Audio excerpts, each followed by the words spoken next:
에서를 두려워하는 야곱. 창세기 32장 1절에서 23절 말씀입니다.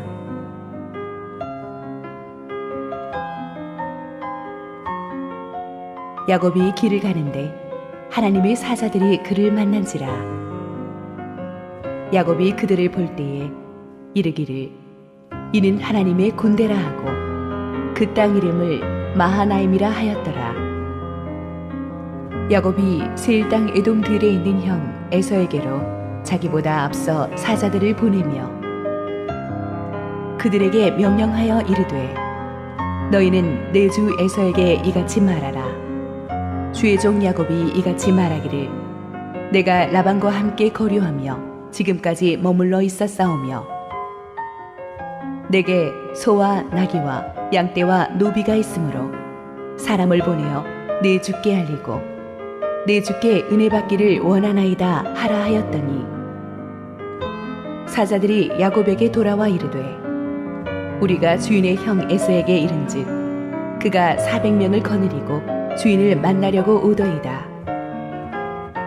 야곱이 심히 두렵고 답답하여 자기와 함께한 동행자와 양과 소와 낙타를 두 떼로 나누고 이르되 에서가 와서 한 떼를 치면 남은 한 떼는 피하리라 하고 야곱이 또 이르되 내 조부 아브라함의 하나님 내 아버지 이삭의 하나님 여호와여 주께서 전에 내게 명하시기를 내 고향 내 족속에게로 돌아가라 내가 내게 은혜를 베풀리라 하셨나이다. 나는 주께서 주의 종에게 베푸신 모든 은총과 모든 진실하심을 조금도 감당할 수 없사오나 내가 내 지팡이만 가지고 이 요단을 건넜더니 지금은 두 때나 이루었나이다. 내가 주께 간구하오니 내 형의 손에서 에서의 손에서 나를 건져내시옵소서. 내가 그를 두려워함은 그가 와서 나와 내 처자들을 칠까 겁이 나기 때문이니이다. 주께서 말씀하시기를 내가 반드시 내게 은혜를 베풀어 내 씨로 바다에 셀 수 없는 모래와 같이 많게 하리라 하셨나이다. 야곱이 거기서 밤을 지내고 그 소유 중에서 형 에서를 위하여 예물을 택하니 암염소가 200이요 순염소가 20이요 암양이 200이요 순양이 20이요 전나는 낙타 30과 그 새끼요 암소가 40이요 황소가 10이요 암나귀가 20이요 그 새끼 나귀가 10이라. 그것을 각각 떼로 나누어 종들의 손에 맡기고 그의 종에게 이르되 나보다 앞서 건너가서 각 떼로 거리를 두게 하라 하고 그가 또 앞선 자에게 명령하여 이르되 내 형 에서가 너를 만나 묻기를 내가 누구의 사람이며 어디로 가느냐 내 앞에 것은 누구의 것이냐 하거든 대답하기를 주의 종 야곱의 것이요 자기 주 에서에게로 보내는 예물이오며 야곱도 우리 뒤에 있나이다 하라 하고 그 둘째와 셋째와 각 떼를 따라가는 자에게 명령하여 이르되 너희도 에서를 만나거든 곧 이같이 그에게 말하고 또 너희는 말하기를 주의 종 야곱이 우리 뒤에 있다 하라 하니 이는 야곱이 말하기를 내가 내 앞에 보내는 예물로 형의 감정을 푼 후에 대면하면 형이 혹시 나를 받아주리라 함이었더라. 그 예물은 그의 앞서 보내고 그는 무리 가운데서 밤을 지내다가 밤에 일어나 두 아내와 두 여종과 11아들을 인도하여 야복 나루를 건널세 그들을 인도하여 시내를 건너가게 하며 그의 소유도 건너가게 하고. 우리 함께 기도하시고 하나님의 말씀 보겠습니다. 사랑하는 아버지 은혜를 감사합니다. 오늘도 주님의 은혜가 주님의 축복이 우리 가운데 있으니 감사합니다. 부족한 종을 감추시고 오직 주님 홀로 영광 받으시옵소서. 예수님 이름으로 기도했습니다. 아멘. 산 넘어 산이라는 말이 있습니다. 하나의 고비를 넘겼는데 또 새로운 고비가 다가오는 것입니다. 지난주 본문에서 우리는 야곱이 자신을 추격해온 삼촌 라반으로부터 기적같이 살아나는 것을 보았습니다. 하나님이 개입이 있었기 때문에 가능한 일이었죠. 20년 동안 서로 속고 속이던 불편한 관계의 라반과 야곱이 마침내 화해를 하게 됩니다. 이로써 야곱의 인생에 큰 마음의 부담이 하나 덜어졌을 것입니다. 그런데 야곱에게는 반드시 풀지 않으면 안 될 또 하나의 큰 숙제가 기다리고 있었습니다. 그것은 바로 형 에서와의 문제였습니다. 우리 인생에서는 우리가 확실히 정리하고 다시는 돌아가지 말아야 될 라반 같은 과거가 있는가 하면 또 새로운 미래로 가기 위해서 반드시 돌아가서 직면해야 될 에서 같은 과거가 있습니다. 20년 전 해결하지 못하고 도피해온 과거였지만 더 이상은 피할 수 있는 길이 없었습니다. 20년 전에 우리는 부잣집 도련님 야곱이 도망자 신세가 될 수밖에 없었던 스토리를 알고 있습니다. 그것은 야곱이 늙은 아버지와 형에게 사기를 쳐서 형 에서에게로 가야 될 장자권을 빼앗았기 때문입니다. 그때 형 에서는 너무나 화가 난 나머지 아버지만 돌아가시면 야곱을 죽여버리겠다고 이를 갈았습니다. 그래서 어머니 리브가가 형의 분노가 가라앉을 때까지 잠시 야곱을 자기의 친정이 있는 머나먼 하란으로 보냅니다. 도피시키면서 그렇게 당부하죠. 형 에서의 화가 풀리면 내가 사람을 보내서 너를 다시 돌아올 것이니까 잠깐만 가서 참고 있으라고 했습니다. 그래서 아마 야곱은 라반 집에서 타향살이를 하면서 힘들어도 오매불망 고향에서 좀 좋은 소식이 오기를 기다렸을 것입니다. 그러나 기다려도 좋은 소식은 안 오고 어느 날 어머니 리브가가 하늘나라로 가셨다는 청천벽력 같은 소식을 들었습니다. 그러나 그래도 가보지 못합니다. 왜냐하면 형 에서가 엄마가 돌아가시기까지 야곱에 대한 분노가 풀리지 않은 것이 분명했기 때문입니다. 이제 중재해줄 어머니가 없으니 야곱은 더 이상 돌아갈 수가 없습니다. 아마 라반의 집에서 그렇게 그를 구박하지 않았더라면 야곱은 라반 집에 뿌리 내리고 살았을 것입니다. 그러나 우리도 알다시피 라반과 처남들이 워낙 야곱을 시기하고 견제하고 힘들게 하니까 야곱이 할 수 없이 그 처가살이도 정리하고 집으로 여기 돌아오게 됩니다. 아직 형 에서의 마음이 호의적으로 변했는지 확신도 없습니다. 오직 하나님께서 이제 고향으로 돌아가라고 하신 그 말씀 하나 붙잡고 모든 가족들을 데리고 돌아옵니다.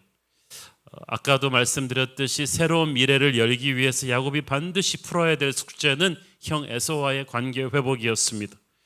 참 얄궂습니다. 하나님이 돌아가라고 한 그 약속의 땅, 새로운 미래가 열리는 그 약속의 땅 입구에 에서라는 큰 산이 버티고 있었습니다.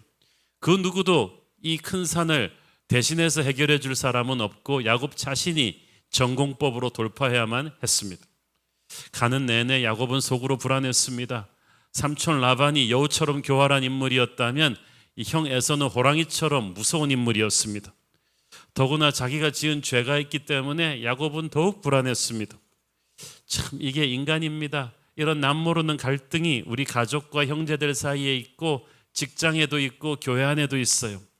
겉으로는 평안해 보이지만 속으로는 가슴이 쿵닥쿵닥하면서 갈등과 두려움이 가득합니다. 그 사람하고 또 마주치면 어떻게 하나? 또 책 잡히면 어떻게 하나? 나에 대한 감정을 풀지 않고 있으면 어떡하나? 그런 걱정들이 듭니다. 특히 야곱과 에서처럼 가족일 때, 가족이란 게 이게 서로 보지 않을 수 없고 헤어질 수도 없잖아요.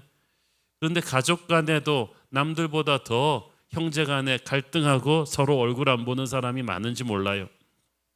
야곱은 두뇌전이 빠르고 사업가적인 기질이 탁월한 사람입니다.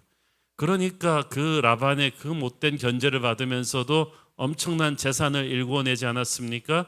그래서 4명의 아내에게서 많은 자식들도 낳았고 재산도 많이 불렸어요. 그래서 겉으로 보기에는 야곱은 금이 환영해서 돌아오는 모양새였지만 속으로는 가슴에 평안이 없어요. 야곱의 인생은 평생 이 라반과의 갈등, 에서와의 갈등 때문에 편하지를 않았습니다.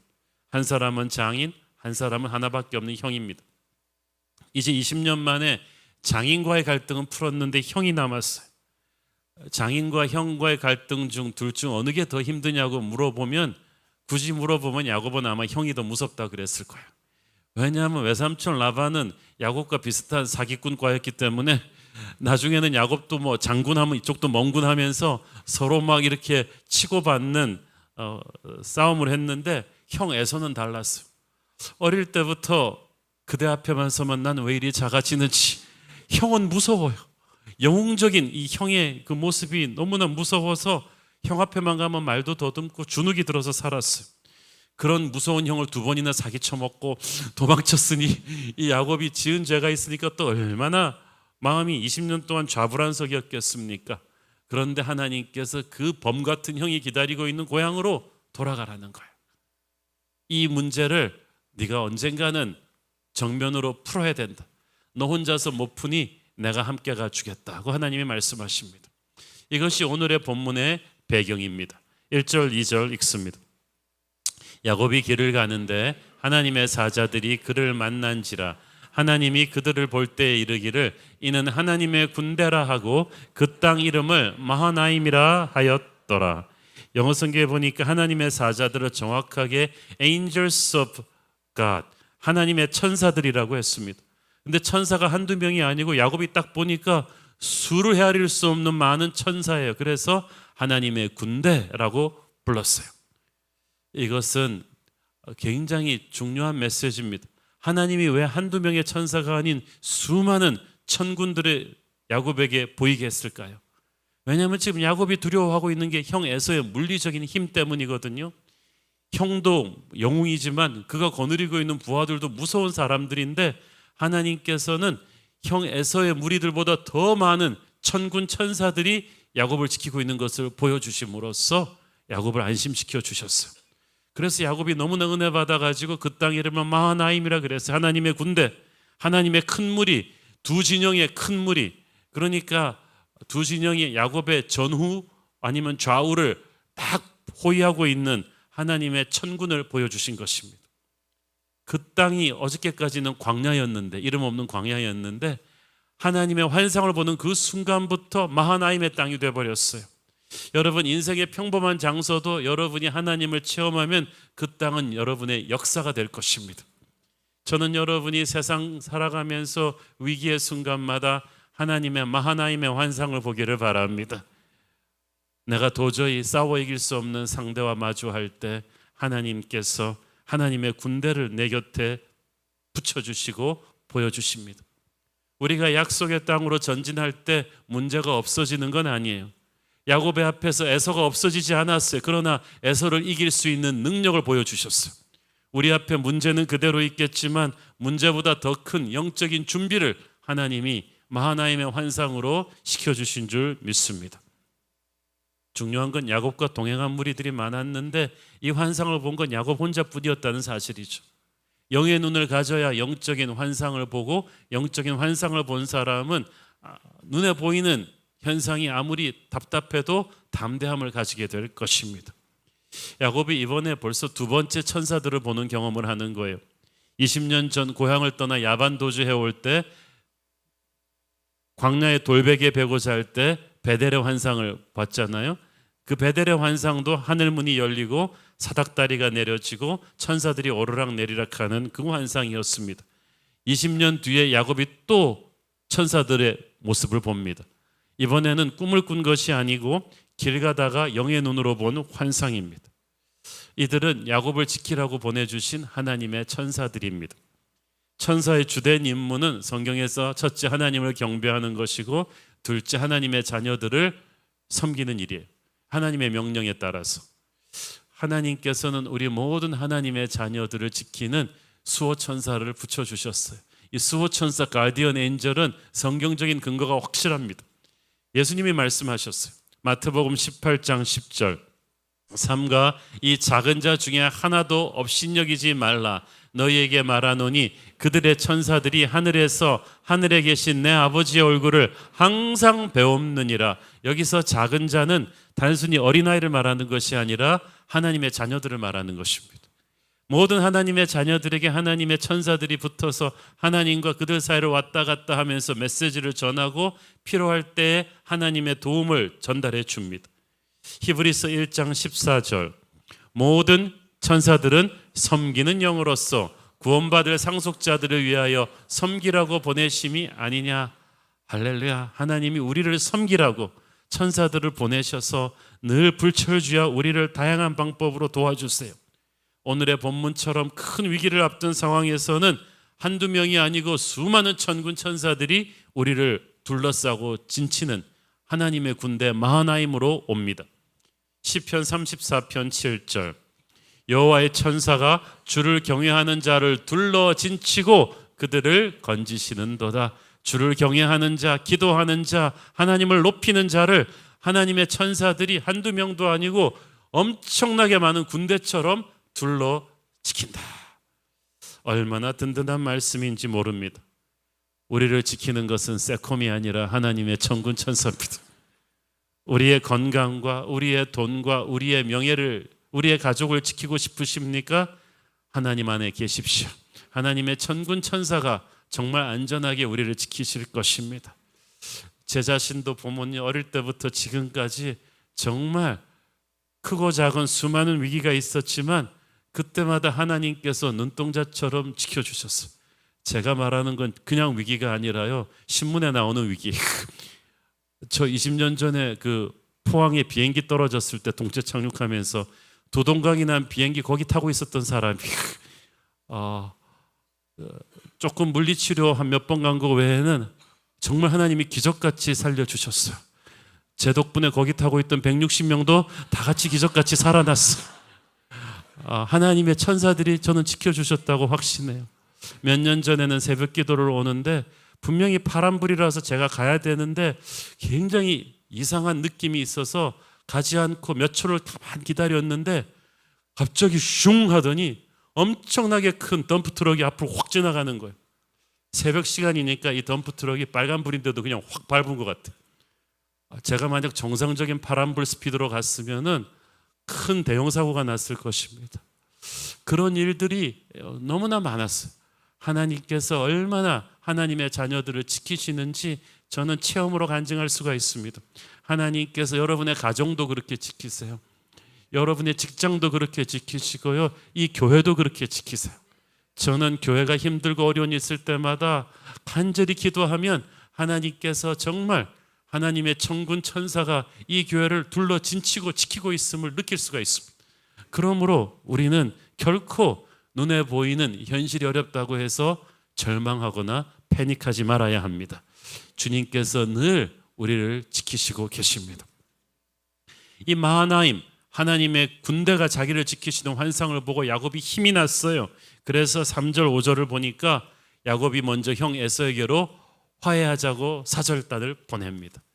이게 중요합니다. 왜냐하면 야곱이 에서한테 옛날에 먼저 상처를 줬잖아요. 그러니까 상처를 준 쪽이 먼저 풀어야죠. 또한 화해하는 과정에서 가장 중요한 것은 겸손이에요. 야곱이 형 에서에게 사자를 보내면서 뭐라고 말하게 합니까?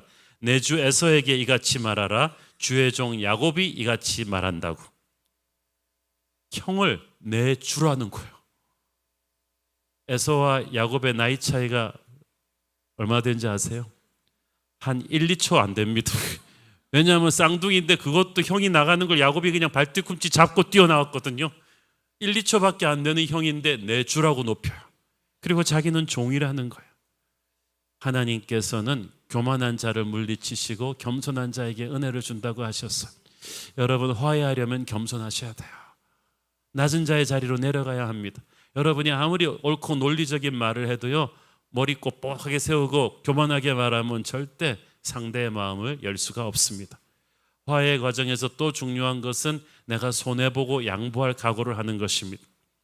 야곱은 에서에게 그 메시지를 전하라고 합니다. 내게 소와 나귀와 양떼와 노비가 있습니다. 이게 웬 자기 자랑? 그런데 군사적인 힘이 있는 에서한테 자기 재산 목록을 공개하는 것은요, 이거 형이 다 갖고 가져가도 좋다는 거예요. 그러니까 나는 형이 아버지에게서 물려받은 그 재산에 대해서 관심이 없습니다. 내 걸 다 드려도 좋습니다. 여러분, 갈등을 풀고 싶을 때는 물질적인 손해를 볼 것을 각오를 하셔야 돼요. 자, 이렇게 정성을 들여서 사자를 보냈는데 에서를 만나고 돌아온 야곱의 사자들이 뜻밖의 말을 전하는 거예요. 6절 읽습니다. 사자들이 야곱에게 돌아와 이르되 우리가 주인의 형 에서에게 이른즉 그가 400명을 거느리고 주인을 만나려고 오더이다. 이게 어떻게 된 일이에요? 야곱의 전가를 받은 형 에서가 이산가족 상봉하듯이 눈에 눈물을 뚝뚝 흘리면서 그래 내 동생 어디셔 그러면서 막 온 게 아니라 그래? 그러더니 갑자기 400명의 부하들을 총동원시켜가지고 말을 타고 야곱이 있는 쪽으로 달려온다는 거예요. 그 얘기를 야곱의 부하들이 와서 전해주니까 야곱이 갑자기 생각이 복잡해졌어요. 뿅뿅뿅 돌아가면서 막 안 좋은 쪽으로 막 생각이 돌아가는 거예요. 400명이면요 당시 유목민 사회에서 전쟁을 일으킬 수 있는 규모의 대병력입니다. 게다가 형 에서가 영웅호걸인데 용장 밑에 약졸 없다 그 400명이 보통 용사들이겠어요?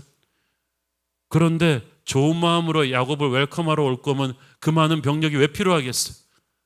그래서 야곱이 갑자기 불안해지기 시작했습니다. 형이 뒤끝이 기네.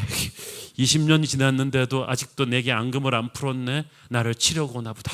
그 생각이 들었어요. 7절을 보니까 야곱은 심히 두렵고 답답했다고 했습니다. 영어 성경에 보니까 엄청난 공포와 스트레스를 받았다고 했어요. 그래갖고 야곱이 즉시로 만약에 있을 에서의 공격에 대비해서 일행을 두 대로 나눕니다. 한쪽이 공격당하면 다른 쪽은 도망가야겠다는 생각이죠. 방금 전까지 마하나임의 영적인 환상을 보고 담대하던 야곱이 에서의 400명 부하들이 온다는 말을 듣고 은혜와 담대함은 싹 사라져버리고 갑자기 그냥 어둥지둥 패닉하기 시작합니다. 조금 전까지 할렐루야 아멘이 다 사라져버리고 하나님의 보호하심을 확신하지 못하니까 자기의 방법대로 어려움을 극복해 보려고 하는 거예요. 여러분 강력한 영적 체험을 한 뒤에 현실의 파도에 부딪힐 때 우리도 야곱처럼 이렇게 못난 모습을 보일 수가 있습니다. 그러니까 야곱이 뭐합니까? 그리고 나서 기도합니다. 9절 12절에 보면은 그날 밤 야곱이 간절히 하나님께 기도하는 장면이 나오는데 참고로 말씀드리면 창세기 25장부터 시작해서 지금까지 우리가 야곱을 7장에 걸쳐서 다루고 있는데 야곱의 공식적인 기도가 나온 건 이번이 처음이에요. 정말 이 사람 기도하네요. 지난 20년 동안에 크고 작은 어려움이 많았을 때마다 뭐 틈새로 기도는 했겠지만 그 인생 기도라는 게 있잖아요. 자기 운명을 걸고 하나님 앞에서 정말 기도하는 간절한 기도, 다니엘이 드렸던 인생 기도 이런 그게 없어요 야곱이. 그러니까 지금껏 야곱은 어려운 일이 닥칠 때마다 본능적으로 자기 꾀와 인간적인 방법으로 해결해 보려는 그 습관이 들었지 어려운 일을 당할 때 기도 먼저 하는 습관이 안 배어 있었던 것입니다. 이게 가만히 보니까요 야곱의 인생에서는 항상 하나님께서 주도적으로 먼저 야곱에게 영적인 체험을 하게 해주셨어요. 베델의 환상도 하나님이 야곱 잠자는데 꿈으로 보여주신 거죠. 그리고 그때 얼룩무늬 새끼들을 낳을 거라는 그 환상도 야곱의 꿈에서 보았고요. 이번에 마하나임의 환상도 오다가 하나님이 그냥 보여주신 거지 야곱이 먼저 가서 주도적으로 엎드려 기도하고 구하지 않았던 거야. 그런데 역시 에서가 무섭긴 무서운가 봐요. 에서가 야곱을 드디어 기도하게 만들었어요. 여러분의 인생에도 이런 게 있습니까? 애지간한 어려운 것 가지고는 절대 기도 안 하던 여러분이 정말 이건 안 되겠다 싶어서 무릎 바짝 꿇고 인생 기도하게 되는 사람, 그렇게 하는 문제, 그게 에서예요. 그래서 여러분의 에서에게 감사하십시오. 뺀질한 여러분을 기도하게 만들었어요. 목숨 걸고 엎드리게 했어요. 부르짖게 했어요. 애지간한 어려움은 우리 힘으로 합니다. 그러나 기도는 노력으로도 안 될 때, 절대 안 되는 불가능한 벽 앞에서 하는 건데 하나님께서 어쩌면 야곱의 이 순간을 기다리고 계셨는지도 모르겠습니다. 사실 야곱이 몰랐던 게 이거죠. 그토록 그가 원했던 화해와 용서의 첫 번째 단추는 기도였어요. 마하나임의 환상을 본 뒤에 야곱은 에서에게 사절단을 보내기 전에 먼저 에서와의 화해 문제를 놓고 하나님 앞에서 결사적으로 기도했어야 했습니다. 여러분 강력한 영적 체험을 한 뒤에는 기도하셔야 돼요. 현실과 마주하기 전에 이 영적인 그 감동을 어떻게 실제적으로 적용시킬 것인지 기도하셔야 돼요. 기도했다면 하나님이 지혜를 주셨을 것이고, 기도하면 에서가 어떻게 나오든 이렇게 허둥지둥하지 않았을 거예요. 그러니까 사랑하는 성도 여러분, 일 터지고 나서 기도하지 말고 터지기 전에 기도하는 습관 갖기를 축원합니다. 우리가 기도하면 하나님이 먼저 정지 작업을 하십니다. 우리가 고민만 하고 있으면요, 스트레스만 쌓이고 불안하고 답답해요. 어차피 여러분 기도 안 할 시간에 걱정할 거잖아요. 그러므로 기도를 합니다. 평안함과 담대함이 생길 것입니다. 특별히 이렇게 힘든 갈등을 풀 때는요, 인간적인 평법을 사용하면 관계가 더 악화됩니다. 기도보다 앞서는 것이 있어서는 안 됩니다. 감정과 생각이 기도보다 앞서가면 반드시 이렇게 일이 틀어지는 거예요. 그 어떤 것보다 먼저 절실하게 기도하기를 바랍니다. 그러면 하나님께서 그의 평안이 여러분의 마음과 생각을 지키실 것입니다. 어쨌든 늦었지만 야곱이 기도하기 시작했어요. 그런데 이 9절 12절에 나오는 야곱의 기도 내용을 살펴보면 그 아직도 두려움에 가득 찬 마음과 그의 미성숙한 신앙이 그냥 그대로 드러납니다. 9절 읽습니다. 야곱이 또 이르되 내 조부 아브라함의 하나님, 내 아버지 이삭의 하나님 여호와여, 주께서 전에 내게 명하시기를 내 고향 네 족속에게로 돌아가라. 내가 네게 은혜를 베풀리라 하셨나이다.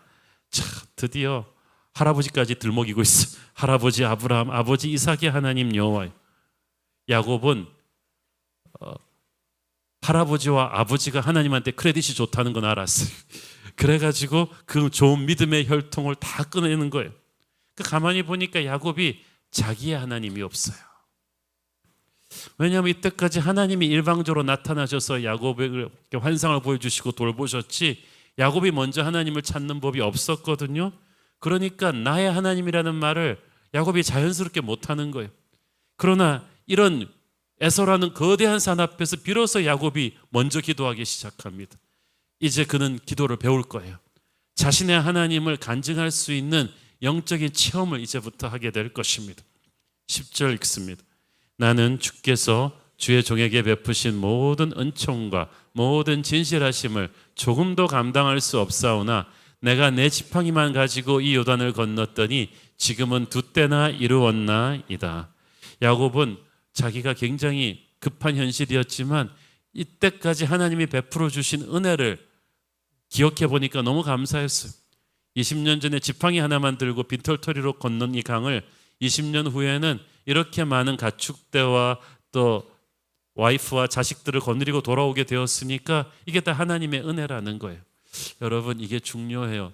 지금 현실이 아무리 급하고 미래가 아무리 불안해도요, 지금까지 지켜주신 하나님의 은혜를 찬양하십시오. 그분에게 영광을 돌리세요. 감사하다고 말하세요. 그러면 하나님께서 그 작은 은혜의 기억을 축복의 불쏘시개로 사용하실 것입니다. 11절 읽습니다. 내가 주께 간구하오니 내 형의 손에서 에서의 손에서 나를 건져내시옵소서. 내가 그를 두려워함은 그가 와서 나와 내 처자들을 칠까 겁이 나기 때문이니이다. 아직까지 형 에서의 진위가 정확하게 파악된 것도 아닌데 야곱은 이미 에서가 칼 들고 자기를 치러 온다고 딱 이미 믿고 있나 봐요. 두려움에 사로잡히면 최악의 상황을 상상하게 됩니다. 그래서 하나님께 살려달라고 절박하게 부르짖습니다.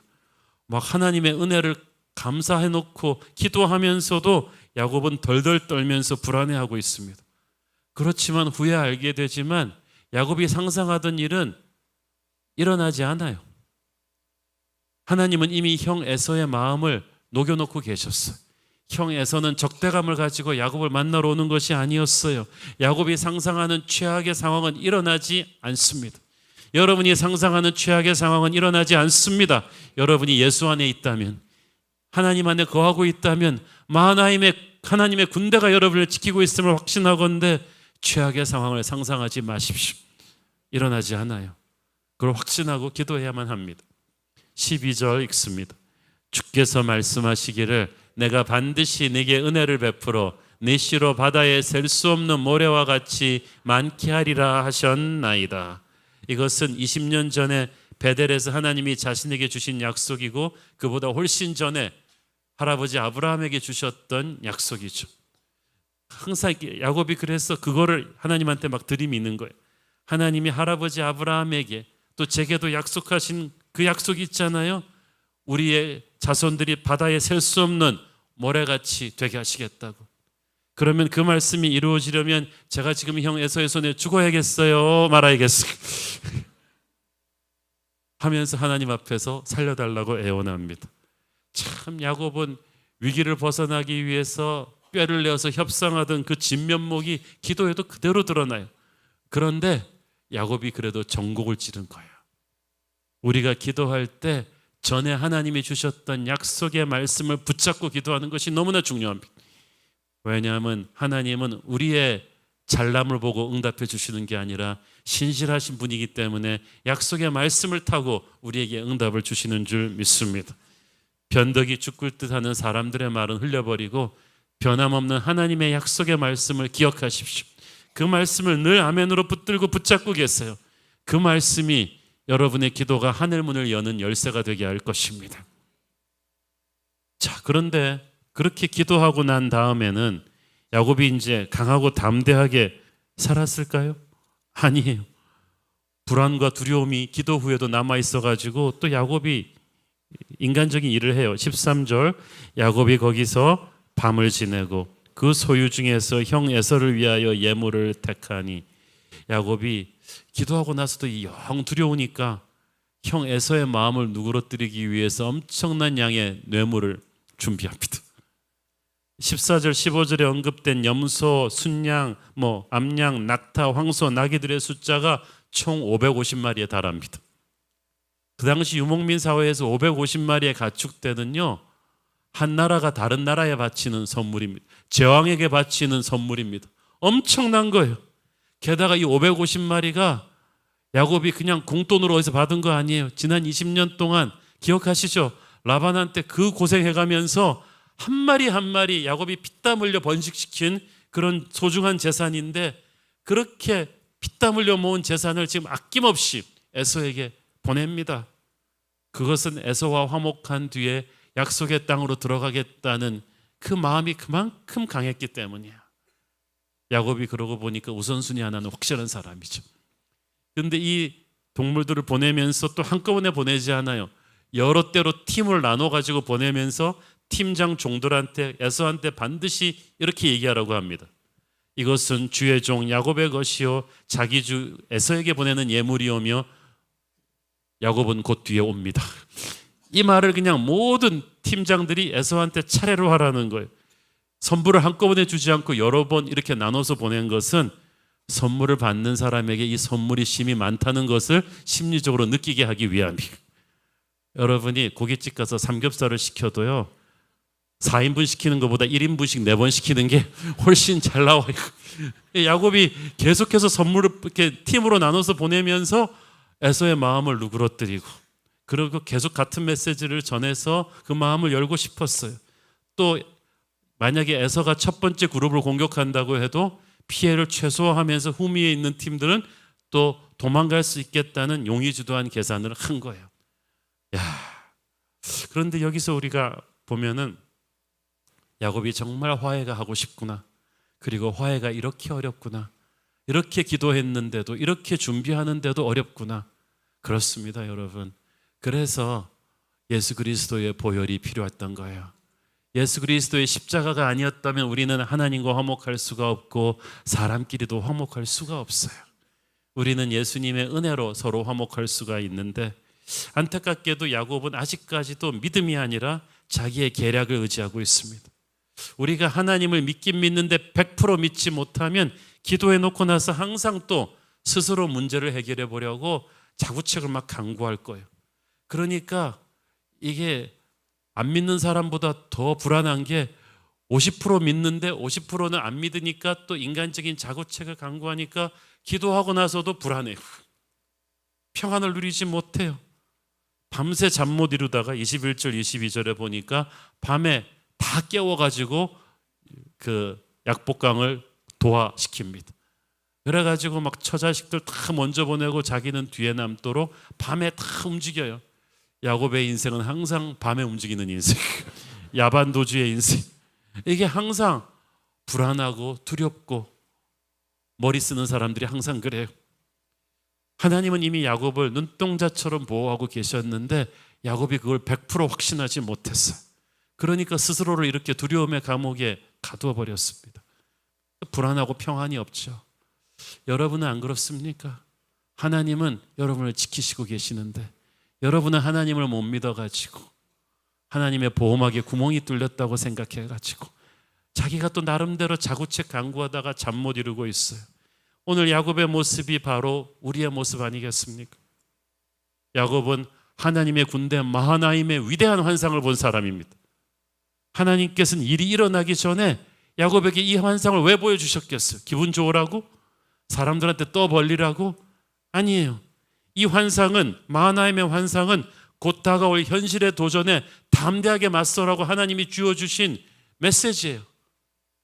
야곱아, 내가 너와 함께 할 것이고 네가 두려워하는 형 에서보다 많은 하나님의 군대가 너를 지킬 것이니까 너는 두려워 말라. 강하고 담대하게 나가라고 하나님께서 일이 터지기 전에 주신 메시지인데 야곱이 믿음이 약하니까 마하나임의 환상을 본 뒤에도 현실의 파도 앞에서 털썩 무릎 꿇었습니다. 기가 찰 노릇입니다.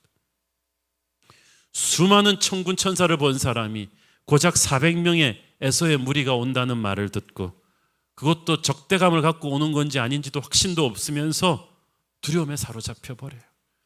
그래가지고 막 무리를 둘로 나누지를 않나, 차례로 보내서 막 뇌물 공작을 하지 않나, 기도했다가 밤에 잠 못 이루지를 않나. 여러분, 놀라운 영적인 체험을 하고 나서도 현실의 장벽 앞에 이렇게 다시 쪼그라드는 이 모습, 그것이 야곱에게 있고 우리에게도 있어요. 정작 그래서 야곱은 너무나 인간적으로 허둥지둥해 버려요. 마하나임의 은혜를 낭비해버린 셈이 되었죠. 옛사람이 너무 많이 살아있어서 그래요. 기도가 몸에 안 배어있어서 그래요. 믿음이 성숙하지 않아서 그래요. 강력한 영적인 체험을 하는 건 좋은데요, 그것을 담대하게 현실의 삶에서 적용할 수 있어야 그게 진짜 하나님의 용사인 거예요. 야곱이 바로 얼마 전에 있었던 그 마하나임의 체험을 가슴에 새겼더라면, 거기에 담긴 하나님의 위대하심을 영혼 깊이 각인시켰더라면 그는 결국 에서의 400명 무리가 온다는 말에 패닉하지 않았을 것입니다.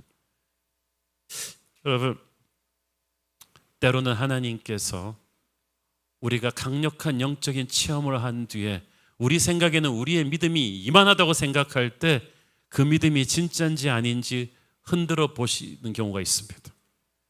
마귀가 득달같이 달려들어서 영적인 체험 뒤에는 우리의 믿음을 시험하는 공격을 하는데 하나님이 그걸 허락하시는 이유가 있어요. 흔들렸을 때 버티는 믿음이 이게 진짜 믿음이거든요. 은혜로운 주일 예배 뒤에, 특세 40일 예배 뒤에, 뜨거운 부흥 집회 뒤에 막 방언받고 막 눈물 콧물 탁 흘리면서 할렐루야 아멘 그러는 분들을 저는 아직 완전히 믿지 않아요. 아직 믿음이 흔들려 보질 않았어요. 직장에 가서 상사한테 한 소리 들어보고요, 나의 계획이 실패하고 나의 생각했던 것들이 무너져 보는 그런 믿음이 흔들리는 모진 현실의 파도 앞에 가야 우리의 믿음이 진짜인지 아닌지 테스트 받을 거예요. 그때 우리는 어떻게 해야 합니까? 마하나임의 환상을 기억하십시오. 현실을 보지 말고 마하나임의 환상과 그 환상 속에 담긴 하나님의 임재를, 그분의 신실하심을, 그분의 위대하심을 기억하고 선포하십시오. 하나님, 마하나임의 하나님의 군대가 나를 지키고 있음을 믿습니다. 모든 대적은 물러갈지어다. 그것을 자기 자신에게 선포하고 마귀에게 선포해 줘야 돼요. 현실의 위기에 부딪힐 때마다 여러분 눈앞에 여러분을 흔들고 있는 현실을 자꾸 보지 말고 여러분에게 은혜를 주셨던 마하나임의 하나님을 기억하십시오. 에서가 아무리 강해도 그 하나님이 여러분과 함께 계시는 한 여러분은 넉넉히 이길 줄로 믿습니다. 기도하겠습니다. 주님 은혜 감사합니다. 우리의 인생에서도 하나님은 마하나임의 환상으로 하나님의 군대로 우리를 지키고 있다고 확신시켜 주셨는데 우리는 작은 에서의 무리 앞에 흔들리는 못난 모습을 보이고 있지 않습니까? 오늘 강하고 담대하게 하여 주시옵소서. 예수님 이름으로 기도했습니다. 아멘.